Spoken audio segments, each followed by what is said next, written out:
Utusan-utusanku sudah kusuruh ke kebun anggur itu. Oke. Lalu anakku sudah datang. Dia sudah mati di situ. Apalagi yang belum kulakukan. Itu sebabnya diajak seluruh umat di bumi ini. Yuk imani yang sederhana ini. Yang sudah dilakukan Allah.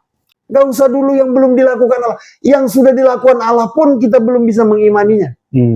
Apalagi berbicara tentang ini itu, tentang sorga dan keadaannya. Hampir nggak ada gunanya.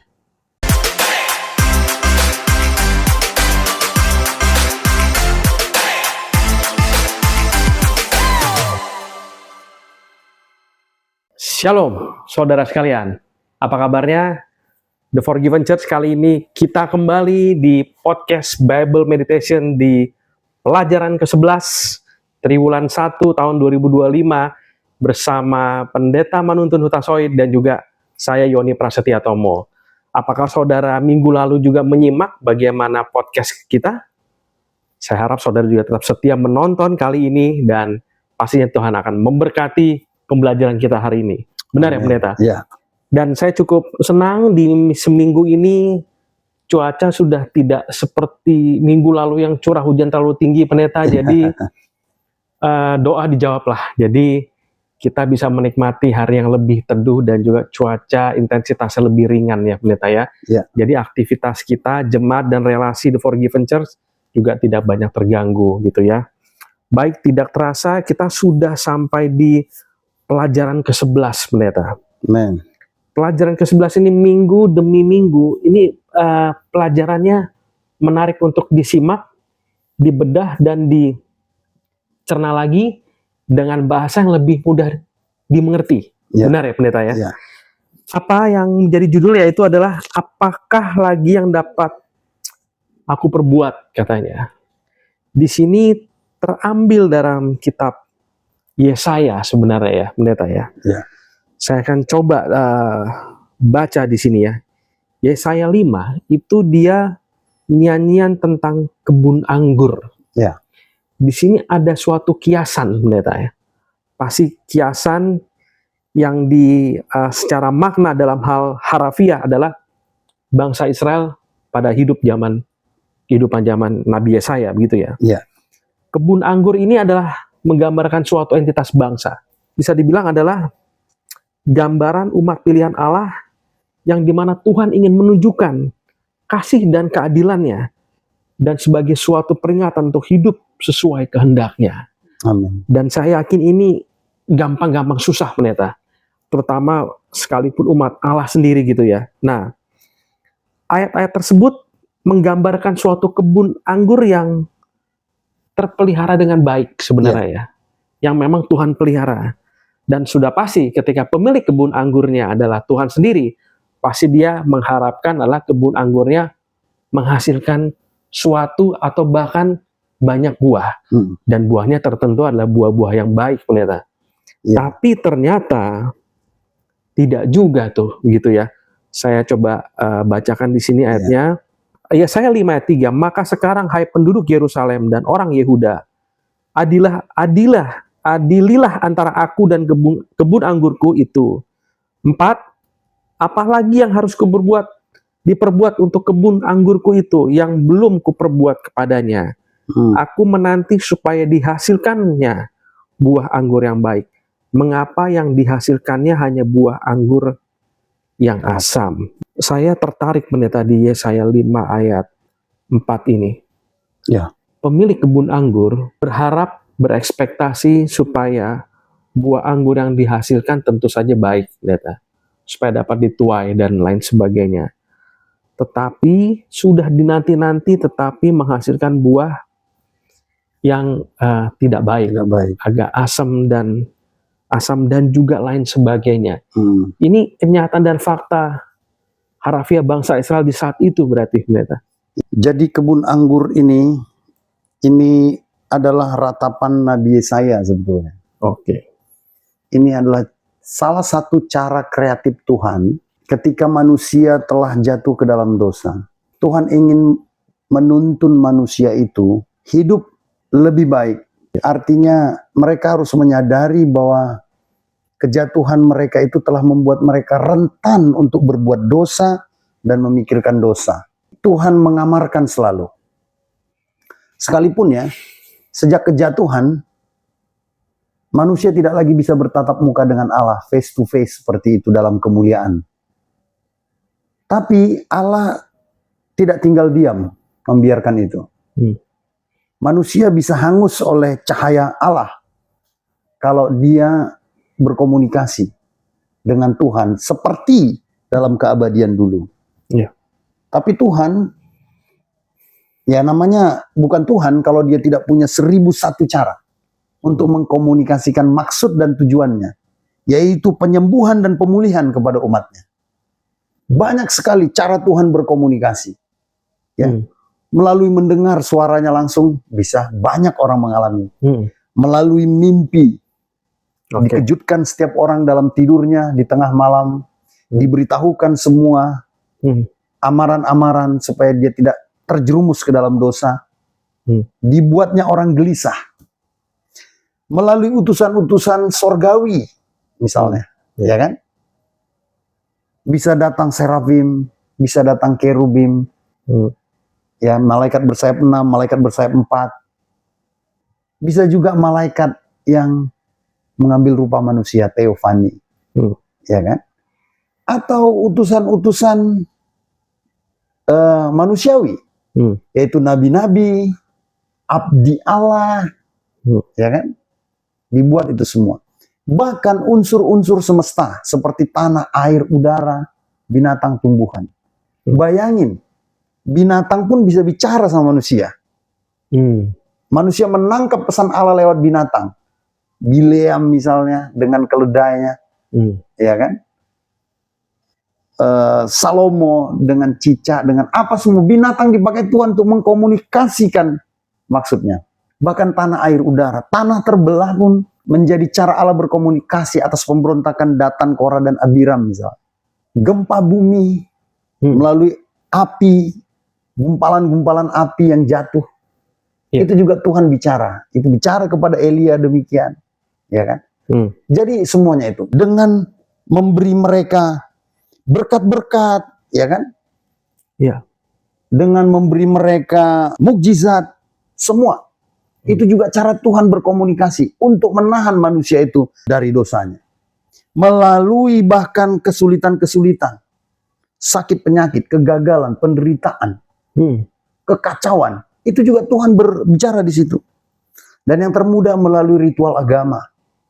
Didirikan mesbah ibadah, didirikan semua ritus-ritus, doa-doa, firman Tuhan yang dikumandangkan. Bahkan melalui tulisan-tulisan dalam kitab-kitab suci, bahkan dengan lambang-lambang jari Allah pun digunakan untuk menulis di dinding misalnya, dengan tanda-tanda, gambar, dan yang termudah itu melalui hati nurani. Semua manusia mendengar Allah, menyaksikan Allah berkomunikasi, satu, untuk menahan mereka dari dosa, untuk menahan mereka semakin jatuh ke dalam lembah dosa. Nyanyian ratapan Yesaya dalam Yesaya 5 ayat 1-7 tentang kebun anggur itu adalah cara kreatif Allah. Itu adalah cara yang paling tepat ketika mereka sudah bosan dengan nasihat para nabi. Mungkin bahkan mereka itu sudah kabal dengan semua ritus-ritus agama. Apalagi mereka lebih fokus kepada penderitaan ketika mereka ditawan di Babel. Itu sebabnya nyanyian di antara sayup-sayup iramanya yang merdu, ada kata-kata tersimpan di sana untuk mengingatkan bangsa Israel bahwa mereka itu tidak kurang perbuatan Allah kepada mereka. Mereka harus menyadari Tuhan telah melakukan segala sesuatu untuk mereka. Yang membuat mereka menderita saat ini bukanlah Allah, tapi itu adalah pilihan mereka. Tapi mereka pilih itu dalam ketidaksadaran, dalam ketidakinsafan. Mereka memilih dan itu menderita. Yesaya menuliskan kitab ratapan itu, nyanyian ratapan itu, mengingatkan kalian sebetulnya kebun anggur Allah yang sudah disiangi Allah, daun-daun dan rantingnya supaya segar semuanya, yang sudah digemburkan tanah-tanahnya. Kalian sebetulnya milik istimewa Allah, dikirim utusan-utusan, penggarap-penggarap kebun anggur kepadamu. Nabi-nabi, abdi-abdi Allah mengurus bangsa ini. Jadi tidak kekurangan perlakuan Allah bangsa Israel itu. Dikirimlah nyanyian ratapan sebagai kreasi Allah. nyanyian ini berarti ada pesan tajam ya disampaikan oleh pesan. Yesaya untuk Betul. bangsa Israel terutama, yaitu terutama nomor 4. Apalagi yang harus diperbuat untuk kebun anggurku itu, Iya. yang belum kuperbuat kepadanya. Jadi artinya seperti ada yang selalu ada yang kurang, ternyata. Iya. Jadi seperti kita manusia menilai Allah nih, wah kayaknya Allah belum maksimal nih. Jadi makanya ditanya, sampai saya bilang seperti apalagi yang harus diperbuat. Artinya apakah Tuhan ini masih setengah-setengah? Apakah Tuhan menunggu timing yang pas? Atau Tuhan punya master plan sendiri, pendeta? Sampai di sini seakan-akan kayak kurang. Kalau yang di ayat 4 itu, kan dibilang apalagi yang harus kuperbuat untuk kebun anggurku itu yang belum kuperbuat. Seakan-akan kan ada orang yang berkeberatan ya. Betul nggak? Betul. Tapi kita nggak melihat di mana ini. Kenapa Tuhan tiba-tiba ngomong gitu? Ada, Yon. Jadi, karena orang Israel sedikit lagi dalam kebinasaan mereka. Jadi sebelum terjadi sesuatu, malapetaka atau penderitaan, atau kehancuran, atau kebinasaan, selalu ada amaran Tuhan. Tuhan tidak akan membiarkan sesuatu petaka terjadi kepada bangsa, kepada pribadi, kepada siapapun. Pasti ada signal. Pasti ada suara Allah sebelum itu terjadi. Sehingga kalau itu terjadi, nggak perlu ada orang yang mengatakan gini, ya kejam banget, kok dibiarkan sih itu terjadi? Tuhan ini bagaimana sih? Kok dibiarkan semua, tidak ada kesempatan, tidak ada treatment, tidak ada amaran, supaya tidak ada lagi perkataan seperti itu. Justru memang karena ada. Belakangan nanti kita tahu bahwa itu banyak manusia yang menuntut itu. Kenapa Israel dibinasakan? Kenapa Israel mendapatkan perlakuan seperti ini? Ternyata Allah sudah lebih dahulu mengamarkan. Itu sebabnya nyanyian ini pada awalnya, Yon, ini terdengar seperti nyanyian atau musik orang menikah. Tiba-tiba musiknya musik orang menikah, iramanya seperti ada pernikahan, akan tetapi isinya adalah kematian. Nah itu kan kaget kan? Iya. Tujuan Tuhan kadang-kadang seperti itu dengan cara-cara yang ekstrim supaya menarik perhatian mereka yang sedang terlena. Kalau kita aplikasikan Israel yang dulu kepada kita, orang percaya sekarang, cara Tuhan sebetulnya kalau kita sadari ya, kalau kita pekakan insting dan nurani kita, Tuhan itu sering loh ngomong dengan cara-cara ekstrim kepada kita. Tapi kita aja yang memang tidak memperdulikan atau meneruskan maksud dan tujuan kita. Kita udah diamarkan sehingga akhirnya kerugian datang, sehingga akhirnya sakit penyakit datang, sehingga akhirnya petaka datang. Sudah diamarkan. Elisa pernah dipersalahkan. Bahkan ini salah satu yang paling polemik kisah dalam kitab suci. Ketika disebut anak-anak, 42 anak-anak di Betel, dicabik-cabik beruang hingga mati dengan tragis. Kok sekejam itukah Tuhan? Melalui Nabi Elisa yang mengutuki anak-anak yang mengolok-oloknya. Katakan ya anak-anak itu bersalah. Tapi kenapa sampai harus tragis? Saya menjawab itu dengan 7 alasan. Hingga sampai kenapa anak-anak itu harus mati mengenaskan. Ternyata 7 itu adalah amaran. Sudah lebih dulu, jauh-jauh hari sebelumnya. Itu sebabnya, seperti ini juga, Yesus mengutip ini. Menggunakan Yesaya 51 ini, ayat 1-7, untuk menceritakan tentang keadaan Israel. Kalau baca dalam Matius pasal 21, ayat 33 sampai 46, dia berikan perumpamaan tentang kebun anggur, di mana pemiliknya adalah Allah itu sendiri. Dia kirim utusan-utusannya kepada penggarap-penggarap kebun anggur itu. Tapi mereka bunuh. Terus yang kedua, dia kirim yang lain. Mereka bunuh juga, mereka perlakukan seperti itu. Jadi bukan sekedar mereka tolak, bukan sekedar mereka usir, tapi mereka bunuh. Dan akhirnya si pemilik kebun anggur mengirim anaknya sendiri.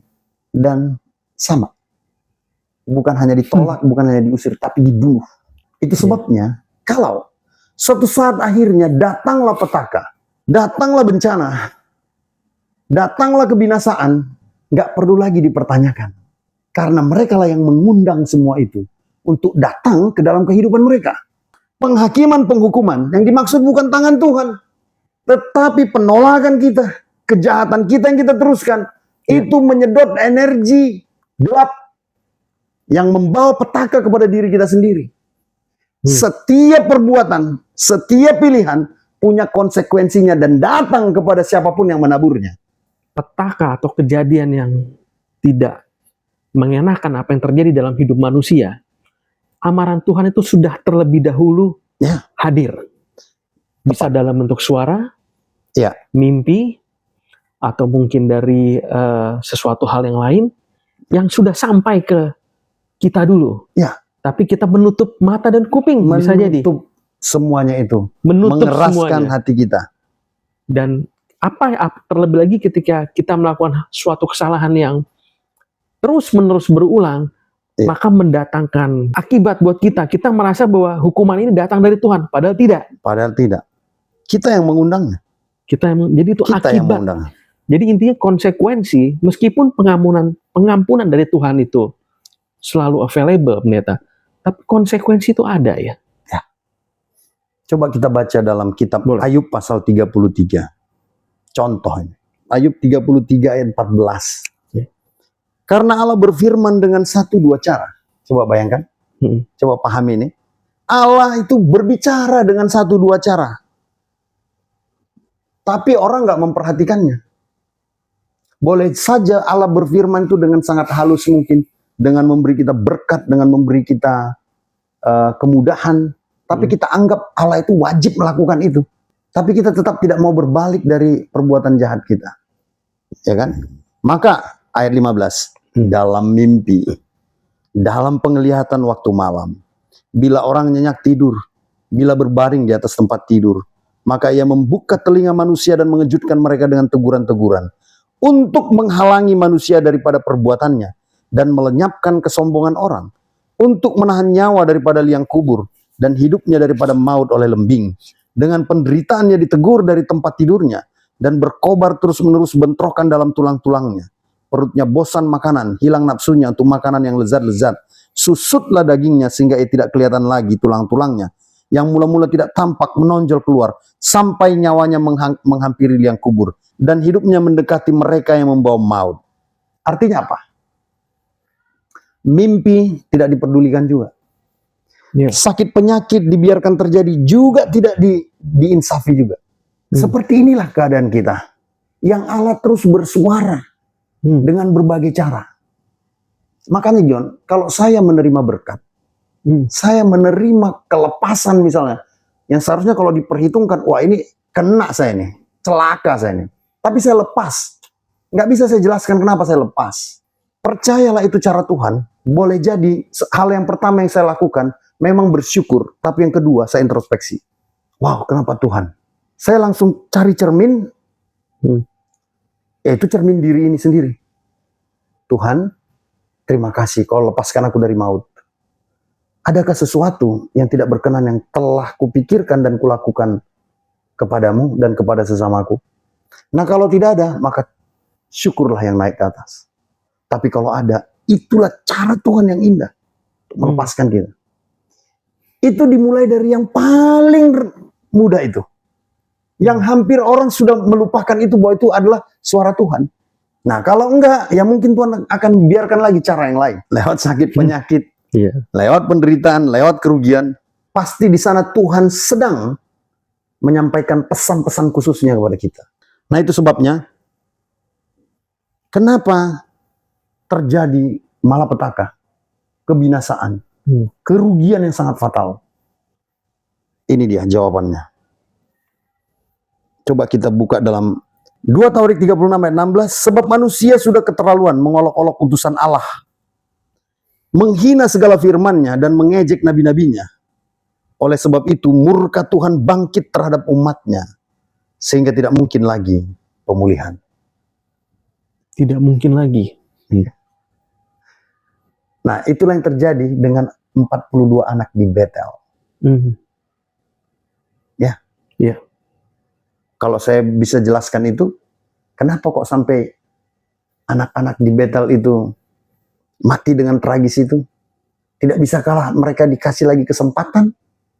Apakah Allah terlalu kejam dan terlalu keterlaluan perlakukan anak-anak itu? Hmm. Nah, pertama, dari kata anak-anak. Kata Ibrani yang dipakai untuk menunjuk anak-anak di situ bukan seperti yang kita bayangkan seperti Aido, seperti Marvin yang baru berumur 5 sampai 10 tahun. No. Kata anak-anak di situ adalah di atas 14 tahun. Bahkan ada yang sudah berumur 21 tahun.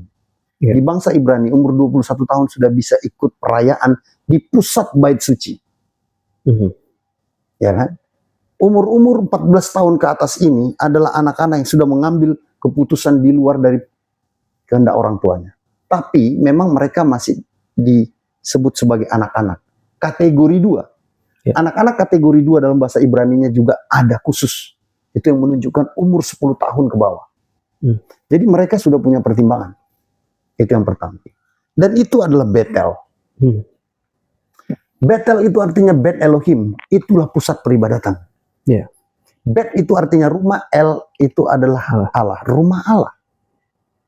Ya. Seharusnya kota di mana ada rumah Allah adalah yang menjadi kota teladan yang baik. Baik dalam perbuatan maupun perkataan. Kenapa? Karena dari sana pusat peribadatan. Ada banyak imam, ada banyak utusan Tuhan, ada nabi di sana. Pertanyaan, kemana orang tuanya? Apakah mereka tidak diajar untuk hormat kepada orang tua, untuk hormat kepada tanda-tanda kenabian? Nah, yang selanjutnya, yang ketiga adalah tanda-tanda kenabian Elisa ada. Dia sudah menyatakannya. Dari mana kita tahu? Anak-anak itu mengejek pekabaran yang disampaikan oleh Elisa. Pekabaran bahwa memang ada orang yang diangkat oleh Allah. Mereka bilang, naiklah botak, naiklah botak, naiklah botak. Ya kan? Mereka mengejek pekabaran yang dibawa Elisa. Elisa bercerita tentang kenaikan gurunya Elia sebelumnya ke sorga. Diangkat oleh kereta berapi, supranatural. Mereka meledek itu. Mereka sudah tahu Elia juga adalah nabi. Tentu muridnya juga nabi. Mengejek pekabaran para nabi sama dengan mengejek firman Allah. Yang mau Elisa sampaikan dari kenaikan Elia ke sorga adalah bahwa ada Allah yang telah mengutus manusia untuk menyampaikan firman-Nya. Elia telah mau menang berjuang melawan Isabel, nabi-nabi palsu. Dia benar-benar dikenan Allah dan diangkat hidup-hidup oleh Allah, tapi itu mereka olok-olok. Padahal di situ adalah pusat peribadatan. Lalu mereka sebut botak. Mereka tahu kebotakan yang dialami oleh Elisa itu bukan kebotakan seperti zaman modern yang sengaja dibotakin untuk ngetren. Nggak ada dulu. Ada 4 perkara yang membuat orang dibotakin sampai botak. Pertama, karena penderitaan, sakit penyakit, kusta. Ya kan, orang akhirnya jadi botak. Kedua, itu karena perhambaan, perbudakan. Ya kan? Itu akhirnya bisa saja jadi cedera, botak. Yang ketiga, oleh karena penghukuman. Yang keempat, oleh karena perbudakan. Atau sakit penyakit juga. Tapi yang pasti keempat hal ini yang membuat orang botak, seharusnya orang tidak pantas mengejek orang. Ini sama dengan kita mengejek orang yang cacat fisiknya. Jadi anak-anak ini seharusnya punya barrier untuk melakukan itu. Harusnya hati nuraninya sudah berbicara. Ini orang tidak boleh dihina. Kebotakan apapun itu penyebabnya adalah bukan karena kesalahan orang itu. Karena penindasan, karena penyakit kusta, karena cacat, karena perbudakan. Itu tidak pantas untuk dihina. Nah, sikap mereka mengolok-olok itu yang terakhir sudah dituliskan dalam 2 Tawarik. Itu sebabnya mereka hanya menggenapi apa yang memang seharusnya terjadi atas pilihan mereka. Tidak ada lagi pemulihan. Bukan Allah yang melakukan, tapi mereka lah yang mengambil pilihan. Mereka lah yang mengundang. Energi Allah kalau sudah lepas, pengawalan Allah kalau sudah ditarik, maka iblis menguasai tempat itu. Tidak ada lagi penjagaan. Datanglah kebinasaan. Itu sebabnya kalau kemuliaan Allah ditarik, rohnya ditarik dari suatu komunitas, dari suatu bangsa, dari suatu pribadi, tinggal menunggu. Pasti ada penderitaan, pasti ada kebinasaan, pasti ada kehancuran. Nah, sebelum menuju ke sana, pasti sudah ada ribuan amaran. Tapi ada banyak orang yang memang terpaksa Allah harus tarik kemuliaan, tarik penjagaannya. Kenapa? Karena kejahatan orang itu memuncak. Niat-niat jahatnya, hawa nafsunya, membuat kemuliaan Tuhan pudar, tidak lagi mengelilinginya, tidak lagi melindungi rumahnya, tidak lagi melindungi semua pekerjaannya, usaha tangan dagang niaganya. Nggak heran petaka datang. Tapi sebelum ke sana, pasti sudah ada amarah. Itu sebabnya kenapa berulang-ulang saya katakan. Saya juga mengingatkan diri saya sendiri. Supaya hidup kita ini, setiap minggu kita datang menyembah Allah di dalam persekutuan. Ya. Itu untuk membuat kepekaan kita semakin tajam. Kita harus selalu sering-sering menilik ke dalam diri. Jangan-jangan sudah ada amaran sebelumnya. Terima kasih Tuhan.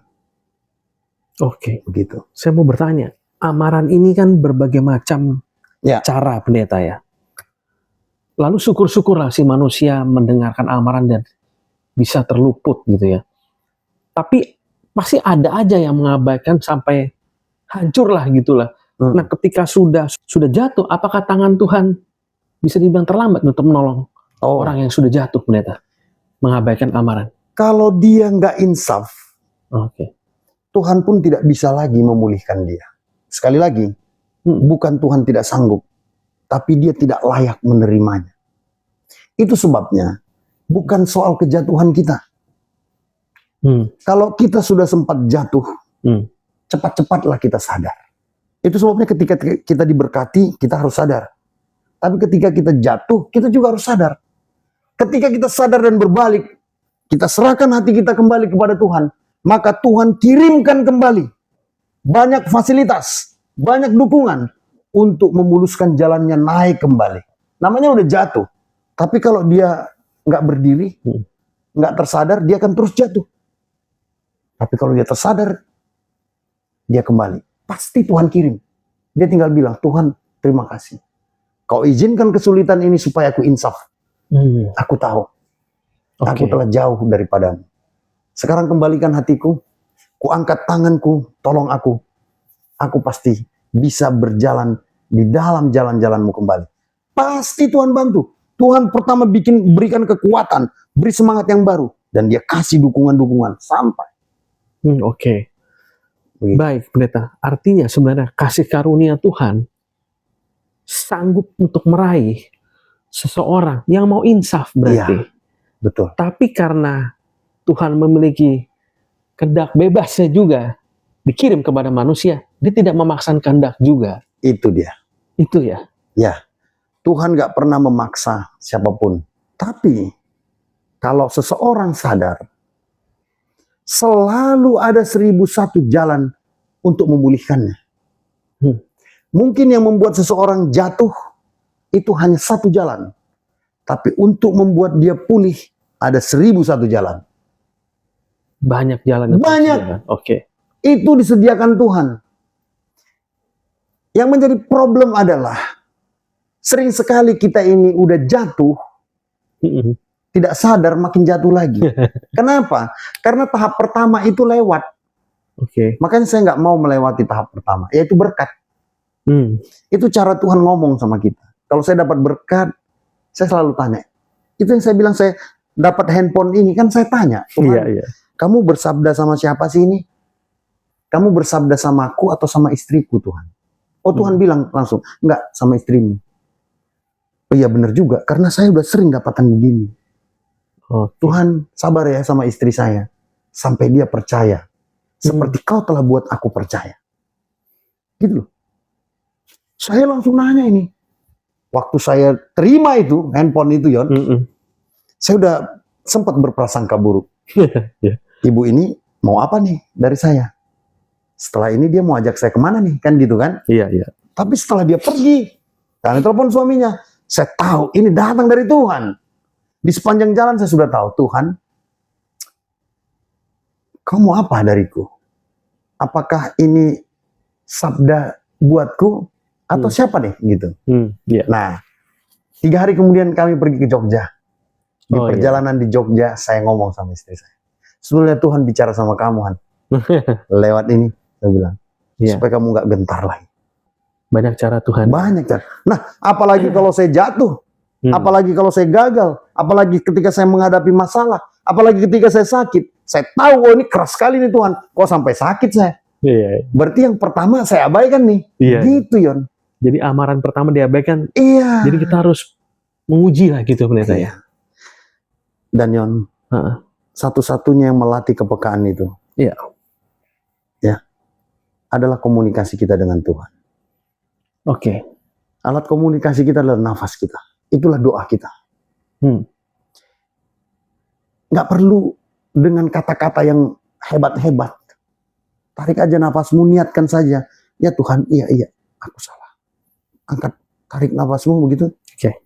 Tuhan pasti tolong. Tuhan pasti, oke, sadar dia. Insaf dia. Dia udah peka di sini. Ditajamkan lagi kepekaan kita. Begitu. Baik, pendeta. Banyak manusia atau orang lah di zaman sekarang itu nyaman dengan kejatuhannya. Dia nyaman. Memang sengaja dia nggak mau memulihkan diri. Ya mungkin sudah nyaman. Nyamannya dalam arti ya banyak fasilitas, ya merasa mungkin tidak memerlukan Tuhan dan lain sebagainya. Tapi ya semakin lama semakin jauh dari Tuhan, kadang orang bukan, ya mungkin ada yang sejahtera juga sih pendeta. Tapi jadi ada juga yang tidak. Jadi menikmati penderitaannya. Iya. Tapi dia merasa saya lebih nyaman beginilah gitu. Jadi menikmati kejatuhannya sampai pada akhirnya orang itu akan menyalahkan, ya ini udah takdir Tuhan saya seperti itu. Sebenarnya Tuhan tidak menakdirkan seperti itu ya pendeta ya. Tidak. Sama sekali enggak ya. Itu pernah ada seorang pemuda saya lihat menyelentik telinga seorang anak kecil. Kesel dia mungkin, entah karena apa ya. Terus anak kecil ini nangis, terus dihapus-hapus telinganya gitu, terus dikasih permen. Kadang-kadang iblis melakukan itu pada kita. Dia sudah membawa petaka, dia sudah membawa celaka, tapi supaya kita nggak langsung insaf, dia hibur lagi kita. Dihibur lagi. Supaya dia bilang, nggak apa-apa. Lu nggak salah. Tetap aja gitu ya. Santai aja. Lu nggak rugi-rugi banget. Padahal kita sudah kerugian. Seharusnya kita tidak di level itu. Kita seharusnya maju 10 langkah. Tapi kita telah jatuh 4 langkah dan kita anggap itu wajar. Ini berbahaya. Ini sampai nanti kita pada titik yang tidak dapat lagi dipulihkan. Tidak ada lagi jalan kembali. Kalau kita terlalu kabal. Paham. Begitu. Nah, pendeta, saya mau tarik yang apa yang pendeta sampaikan itu kepada bagaimana kita harus berprasangka baik kepada Allah. Dengan model seperti itu. Kan dengan seperti itu sama saja kayak kebun anggur yang asam, pendeta. Bangsa Israel itu taruhlah hidup kita. Jadi kita kadang berprasangka buruk kepada Tuhan, pastilah. Kadang dari kita mungkin menyalahkan Tuhan. Tuhan harusnya nggak begini nih. Tuhan kok jalan Tuhan begini sih gitu kan. Jadi kadang kita berprasangka buruk pada Allah. Jadi bagaimana kita harus menilai itu? Ya. Jadi prasangka buruk yang disampaikan oleh nyanyian ratapan di saya 5 ayat 4 itu tadi. Itu prasangkanya begini, karena seakan-akan ada lagi yang kurang dilakukan Allah kepada kebun anggurnya. Kok tiba-tiba udah langsung dipanen kan gitu. Oh enggak. Allah itu tidak menghakimi tanpa memberikan amaran sebelumnya. Nah, itulah jawabannya. Nah, tapi pertanyaan Yoni, apakah dampak dari prasangka kita kepada Allah? Oh pasti. Jangankan kepada Allah, kepada seseorang. Contoh istri kita. Kalau kita mencurigai istri kita, ini jangan-jangan saya kerja istri saya selingkuh nih. Ya kan? Apa yang terjadi? dari prasangka itu? Dampak apa yang akan kita alami? Kita khawatir, kita Ya. apa ya? Nggak damai sejahtera. Kita khawatir, kita nggak tenang, kita nggak ada damai, Ya. dan pekerjaan kita pasti kacau balau. Ya. Kualitas pekerjaan kita di kantor pasti acak-acakan, ya kan? Dan itu membuat kita pasti ditegur oleh atasan, pencapaian kita, target kita nggak tercapai, lalu kita stres, ya kan? Ya. Orang yang stres pasti ingin selalu melampiaskan stresnya, ingin meledakkan itu. Nah, akhirnya kemana? Ke rumah. Kita prasangkakan buruk rumah kita, rumah tangga kita. Lalu nanti ujungnya akhirnya meledaknya juga di rumah kita, ya kan? Ya. Istri kita menjadi sasaran, anak-anak kita menjadi sasaran, semua orang di rumah sasaran, hancur berkeping-keping rumah tangga kita. Ya kan? Ini dampaknya. Jangankan kepada Allah, kepada istri kita pun kita nggak perlu berprasangka buruk. Ya kan? Apalagi kepada Allah. Kalau kita mendeskripsikan Allah di dalam hati kita, mengimajinasikannya sebagai pribadi yang maha menghakimi dan menghukumi setiap dosa dan kesalahan, mungkinkah ada kekuatan dan tenaga untuk kita kembali datang kepada? Nggak mungkin. Ya. Kalau kita mendeskripsikan Allah yang semata-mata hanya memerintah, melarang, memberi ketetapan dan ketentuan, apakah kita akan tinggal nyaman di dalam hadiratnya? Nggak mungkin. Ya. Kita akan penuh dengan roh ketakutan. Dan roh ketakutan akan mengerjakan banyak petaka, banyak kerugian. Kita tidak akan naik kualitasnya. Turun dan turun. Bahkan kita jatuh porak-poranda. Makanya kita harus memprasangkakan yang baik tentang Tuhan. Deskripsi kita, gambaran kita tentang tabiat Allah harus jernih, harus clear. Makanya ketika kita membaca kitab suci memberi dengan jelas itu. Ingat aja, Allah itu maha segalanya. Maha tahu, maha kuasa, maha hadir, maha penyayang. Coba bayangkan, ketika kita melakukan semua aktivitas kita berhadapan dengan yang maha hadir. Nikmatnya nggak, Yon? Ya, nikmat. Bayangin kalau kita punya di handphone kita, punya layanan yang on call 24 hours ada di samping kita. Nyaman kan? Nyaman. Kita mau pergi ke pelosok, kita tahu. Once kita telepon dia, 1 menit ada di samping kita. Hidup kita kan tenang. Ya kan? Demikian juga kalau kita perlakukan Allah seperti itu, yang maha hadir, nggak akan pernah meninggalkan kita. Ada masalah, kita tahu Allah tetap ada. Oke. Sekalipun kita salah, karena kita tahu Allah maha kasih, dia pasti memberi kesempatan pada saya untuk mengubahnya. Bukan memberi kesempatan kepada saya untuk melakukannya kembali, tapi mengubahnya. Ya kan? Maka hidup kita akan tenang, ya. Kita akan berbuah banyak. Baik. Gitu. Pemirsa, di sini apa yang tadi pendeta sampaikan, pasti saudara menangkap maknanya, yaitu tetaplah berprasangka baik kepada Tuhan, meskipun jalan saat ini yang kita tempuh bergelombang lah, atau mungkin tidak rata, berbatu-batu. Tapi jalan Tuhan memang, ya kita berpikir jalan selalu mulus sekarang pendeta. Ternyata kan enggak juga ya.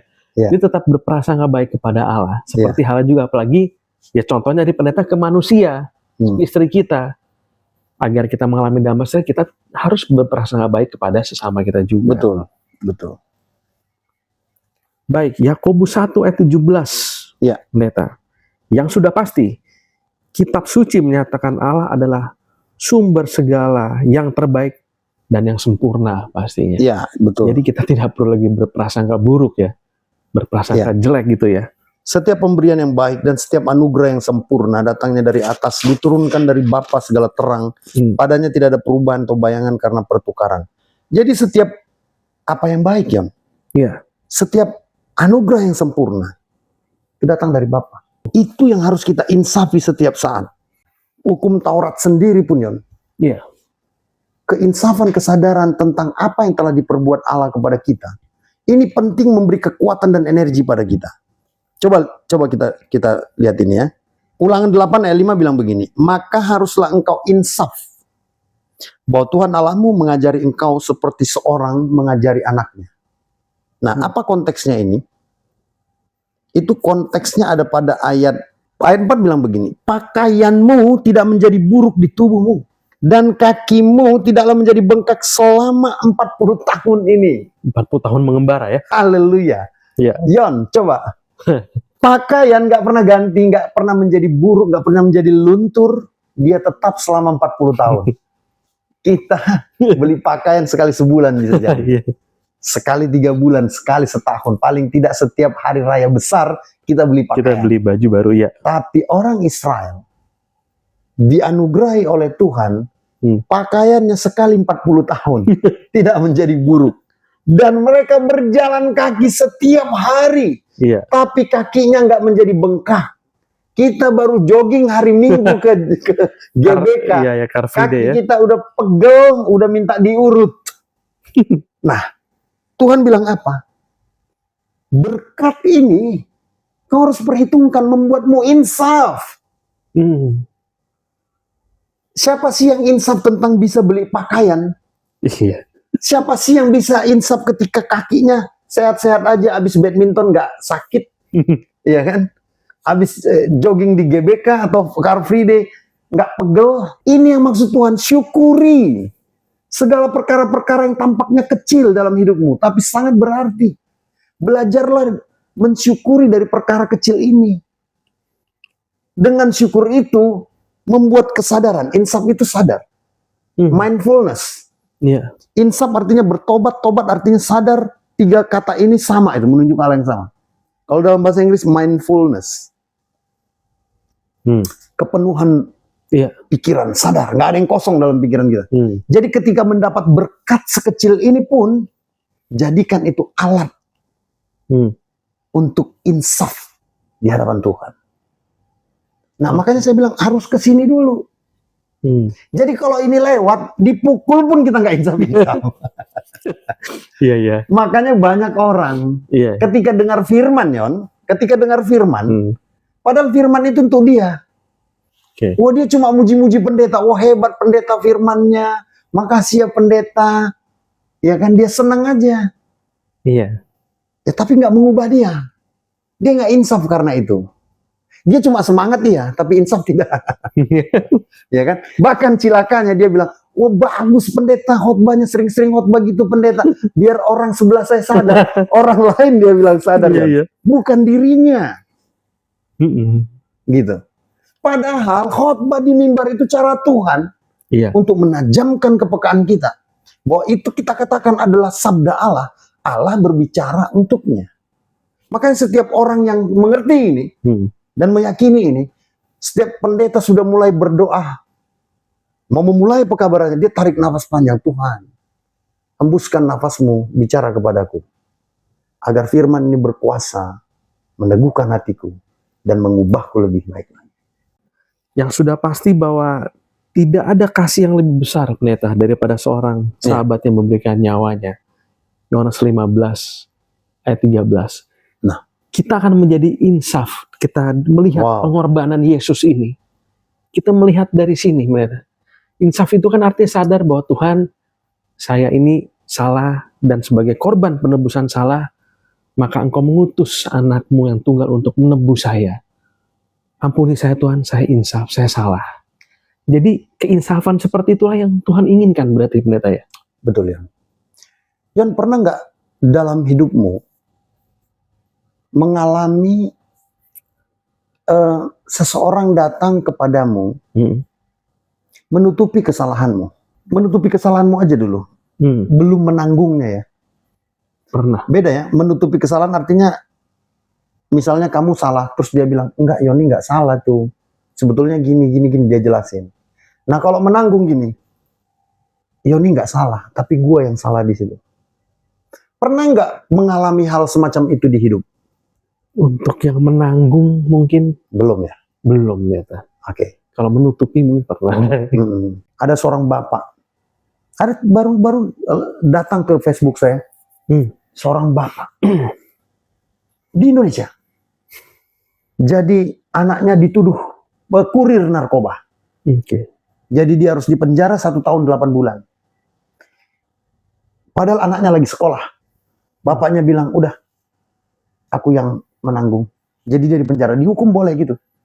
Jadi walaupun bapaknya nggak melakukannya, tapi kalau dia mau menanggung konsekuensi dari tindakan itu, dia yang dipenjara, itu boleh. Anda itu ada di posisi saya. Saya akan menjadi abdi dari orang tua saya. Apapun saya perhambakan diri saya kepada orang tua saya. Saya bukan lagi sekedar anak yang dikasihinya. Bahkan saya mau bekerja, lakukan apa aja. Sampai saya mau jadi budaknya pun saya mau. Tapi Allah bukan mau memperbudak kita. Allah hanya mau menjadikan kita anaknya. Tapi itulah. Artinya limpahnya rasa syukur kita. Kalau ada seseorang yang menanggung kesalahan kita. Penjara, kita masih bisa hidup. Tapi kalau mati, hukuman mati, maka kita akan mati. Itulah yang dilakukan Allah. Itulah sebabnya, itulah berita Injil. Itulah kabar baik. Dia bilang, iya betul, umatku telah berdosa dan telah kehilangan kemuliaanku. Dan mereka patut dimurkai dan mereka akan binasa. Tapi aku siap menggantikannya. Aku akan mati binasa supaya mereka tetap hidup. Tidak ada lagi kasih yang lebih besar daripada seorang yang memberikan nyawanya kepada anaknya atau kepada sahabatnya. Seperti yang dilakukan Allah. Bisa dibilang ini adalah puncaknya berarti. Ini puncaknya. Tidak ada yang lebih tinggi dari itu. Tidak ada lagi yang lebih tinggi dari itu. Pertanyaan, kenapa tidak ada yang lebih tinggi dari itu ya? Mungkin orang bertanya itu. Apalagi yang lebih tinggi? Pada awalnya, pada mulanya, kita ini hidup abadi. Dengan kesenangan, kesukaan, damai, kelegaan, segala berkat terbaik ada. Tapi sejak kita jatuh ke dalam dosa, maka kita hidup dalam banyak penderitaan. Jadi dosa satu-satunya masalah. Kalau dosa ini diselesaikan, Yon, ya sudah selesai. Kita pulih kembali seperti dulu. Seperti kita hidup dalam citra, dalam cahaya kemuliaan Allah. Kita akan hidup abadi, bukan hanya abadi, tapi kita hidup senang, bahagia, sukacita, kelimpahan. Jadi satu-satunya penghalang adalah dosa. Makanya ultimate service, pelayanan final dari apa yang dilakukan Allah pada manusia adalah di kayu salib. Tidak ada lagi yang lebih tinggi dari itu. Dan tidak perlu diperpanjang lagi. Jadi tidak ada lanjutannya. Tidak ada lagi extend ministry. Itulah yang justru dibilang oleh Yesaya. Apalagi yang belum kulakukan. Karena sempurna sudah di kayu salib. It is perfect. Tetelestai katanya. Ini puncaknya. Jadi nggak ada lagi apapun yang dapat dilakukan Allah. Finalnya di kayu salib. Karena akibat kejatuhan itu, semesta menjatuhkan hukuman dosa, yaitu kematian kepada kita. Kematianlah yang menghalangi manusia untuk menikmati kehidupan yang abadi, kebahagiaan yang sempurna. Nah itu sebabnya Allah telah membayar kematian itu. Dengan menjelmakan dirinya menjadi anak manusia sekaligus anak Allah. Yesus Kristus namanya. Dia yang telah menanggungnya. Di kayu salib itu sebabnya dia menjerit. Dia katakan, it is finished. Sudah sempurna. Nggak ada lagi yang dapat kulakukan. Apalagi yang belum kulakukan, sudah kulakukan. Sempurna, titik. Dan kita harus berprasangka baik mengenai hal itu pasti. Yes. Hanya ini yang kita prasangkakan baik. Nggak perlu lagi kita komentari setelah itu. Nggak perlu. Karena apa? Sudah pun Allah mati demi manusia.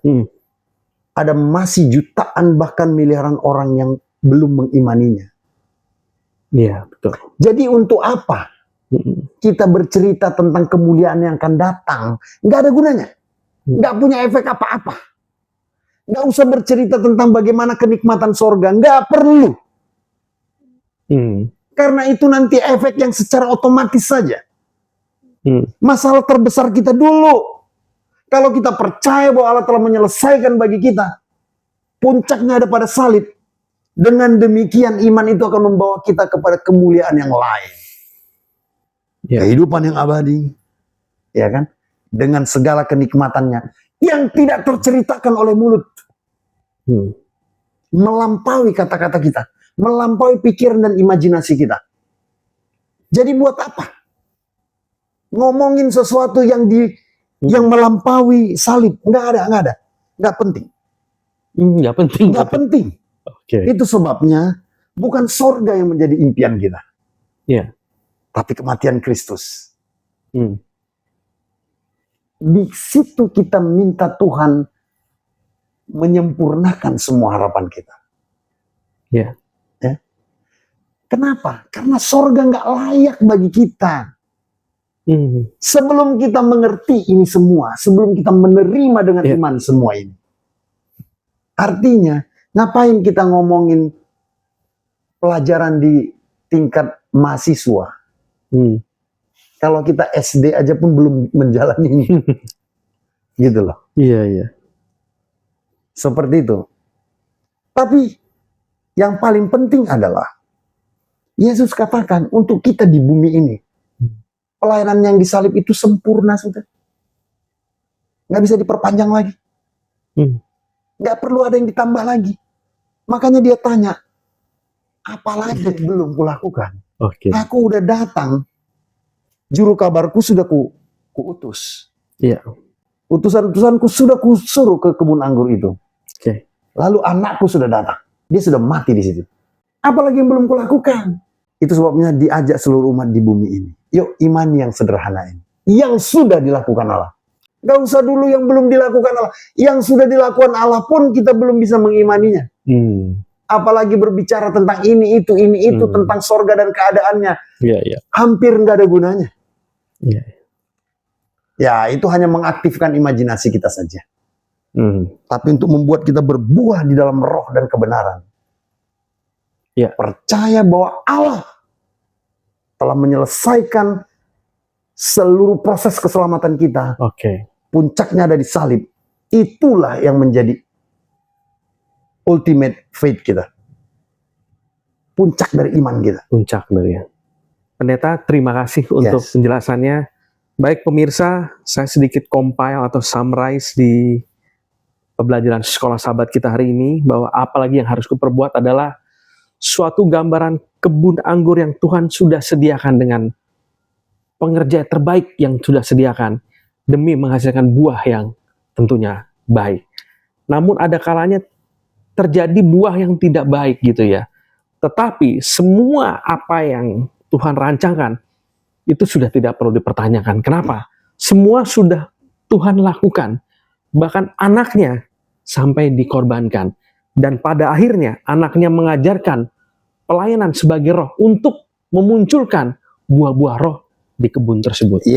Buah-buah roh itulah intinya yang sebenarnya Tuhan inginkan di hidup kita. Buah-buah roh nih. Karena buah yang asam itu ya terlihat kepada bangsa Israel yang mungkin sering gagal. Tapi pelayanan Yesus adalah pelayanan roh.